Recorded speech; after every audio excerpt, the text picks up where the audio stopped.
I am curious if you could just give us like the short and sweet of basically what it is that you believe, how you came to believe it, and then we'll get into kind of, what you think are the arguments to support that. And also, why you're even willing to come on a show like this, for which I am very grateful. I have to say, I appreciate it. I always appreciate it when I can get theists on of any variety, but it's rare. Sure. So who are you, and what do you believe? I am a Christian, evangelical Christian. I guess if you wanted to get like specific to denomination, I'm Baptist. In fact, I'm an ordained Baptist minister, and have been so for close to 20 years now, ordained that is. But now how I came into the faith is probably not real exciting. So I grew up in a Christian home. And we went to church Sunday morning, Sunday night, Wednesday night.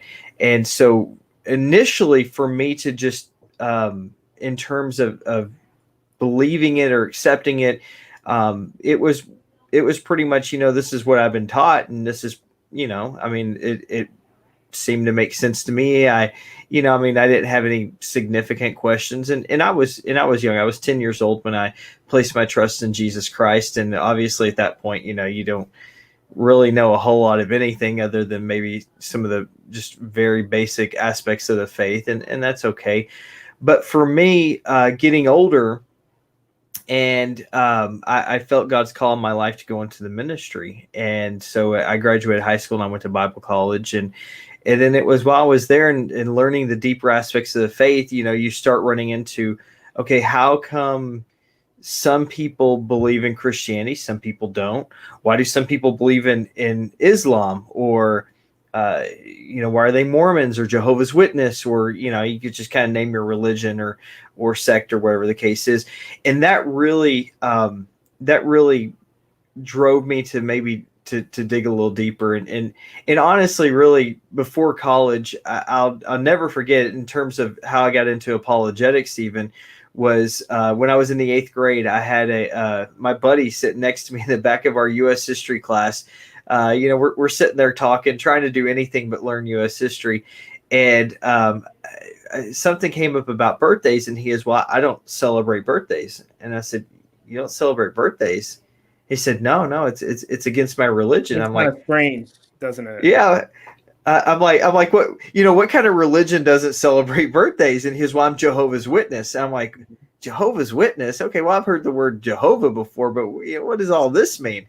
And so that had kind of stuck in the back of my mind. Well, then I get into college, and my first semester, I take a class called Cults and Worldviews, where we look at all the the different worldviews, some of the different religions of the world, and then we focus in on some of the cults of Christianity. And it was there I realized, wait, hold on. There's some objections that are out there. I mean, there's some people who have objections against Christianity, and so that more or less started really, I guess, my investigation of it. So, what was the name of that class? Is Cults and Worldviews. And that was a secular school or a no? I was in Bible college at this point. Bible. So, okay, yeah. gotcha. Mm-hmm. And so, I mean, it's 4-year, fully accredited college, but my studies were Bible and pastoral ministries, and that was pretty much the purpose of the school. Being there was for people who wanted to go into ministry. And so, while I was there, it's this time of beginning to look and consider some of the arguments, because, I'm not the one who says, people just don't believe for no good reason. People have reasons. Now, I think sometimes when we investigate those reasons, we find that maybe they don't hold up quite as well as we thought that they would. And that's okay. I think that all of our beliefs should be challenged, whether you're Christian or atheist or any other belief system out there. We should be searching for the truth and be willing to let it take us wherever it leads. And so that's basically my background in terms of how I came to Christianity. So on the front end, it's kind of like, hey, this is what I've always been taught. sounds pretty good to me. It makes logical sense. I've done bad things. Jesus died on the cross, and provides forgiveness for those bad things that I have done. That sounds like then in turn you get to spend eternity in heaven in the presence of God. Sign me up. And then, but in terms of really investigating my faith, really didn't come until probably about 8-9 years later, as I was in college, and learning about different religions and worldviews. And in fact, my professor for that class is now my boss at Watchman Fellowship, which is a Christian apologetics ministry that deals with cults, the occult, New Age spirituality, counterfeit religions, and controversial doctrines. I'm curious a little bit about the nature of the education that you were getting at your Bible college. You said you became skeptical upon meeting people of different faiths, and then you learned about other religions from this class that you took. I'm wondering, because it was at a Bible college and because it was being taught by a Christian professor, and the purpose was ultimately to get a degree in the theological background of the religion. Do you think that you were getting an unbiased appraisal of the other religions, or do you think you were getting an idea of what these other religions were from the perspective of your own religion? Now, as far as what I was hearing, no, the education, the education that we got in terms of religions, it was spot on, especially as I've dug deeper. I mean, my job at Watchman, and like I told you, it's the president of Watchman Fellowship, who's now my boss, as I'm the senior apologist with Watchman. He was the one teaching the class, and he is a former 4th generation Mormon. So he's not like when we're talking about Mormonism, it's not, this is what I think Mormons believe. This is what I believed when I was a Mormon. And so, digging into the beliefs, everything we dealt with was from their sources. In fact, even now, as an adult, technically 18, 19, you're an adult, but the requirements there, and what's essential is that you don't just read the Christian books on these other religions.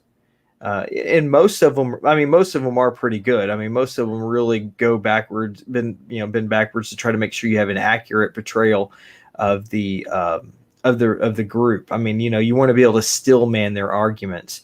But the most important factor that I have done is reading the other group's materials. So, if, when I studied Islam, I've read the Quran, I've read the Mormon scriptures.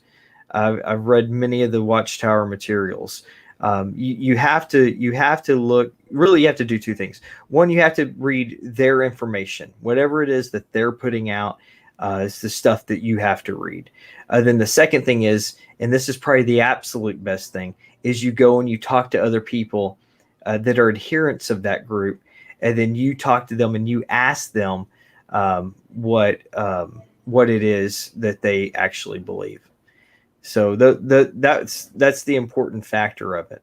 And so, as part of your studies, you would go out and you would ask these other members of these other groups what they believe and why, or was that separate from the study? There was a little bit of that involved in the course, but it's a 3-hour course, and half of it's on worldviews, and you're spending a week on. Maybe not a week. There were some topics got more time than others. When you're talking Islam pre 9/11, it's basically, here's the time frame it got started. This is their basic beliefs. It wouldn't be like today where, you would spend an ample amount of time on Islam, because since 9/11, everybody in America knows what Islam is. And, it's a huge difference. I would probably push back on that a little bit. I don't think everyone in America knows what Islam is. They know the name. That most people in America don't know what Islam is.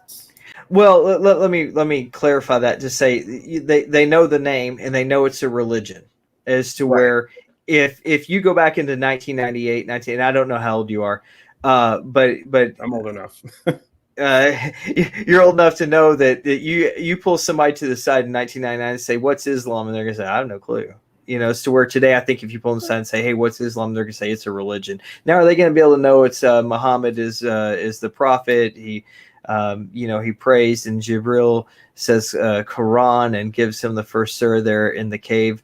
I don't think they know that. So, yeah, and I would say that probably a lot of this is subcultural in a sense. I grew up in New York, and there were Muslims, all around me growing up. So I've always known that it was a religion, just like Christianity and Judaism. So some of it might have to do with how prevalent the religion is in your area. But while I would agree with you that a lot of people would say that they know what Islam is today, beyond it just being a religion, I'm not sure that they know much about it. In the same way that I think that people would make the same argument about other religions.